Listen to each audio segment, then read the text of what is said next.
арыстан болобу, куш болобу, өзүн сактай турган, башка жаныбарлардан сактай турган өзүнүн куралдары өзү менен бирге.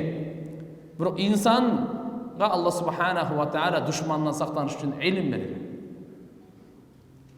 Шайтан бул автомат менен шайтанды атып өлтүрө албайсың.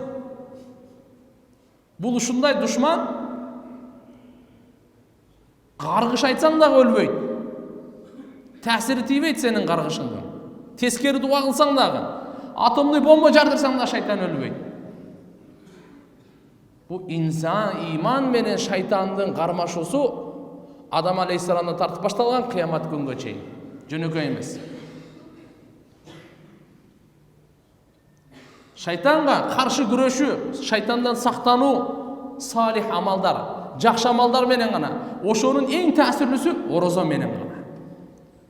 Бул орозо Рамазанда орозо тутуу шайтандан коргонгонго, сактанганга эң таасири чоң күчтүүсү ушул.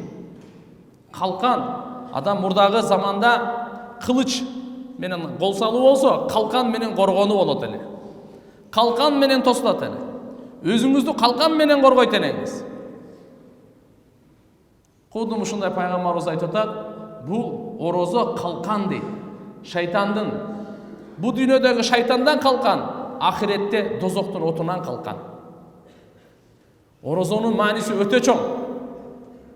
Жөнөкөй эмес, тарбиялык мааниси, ден соолуктун мааниси, күнөөлөрдөн сактангандын мааниси, сабырдуулуктун тарбиясы, бардыгын өзүнө камтып алган. Орозонун мааниси өтө чоң.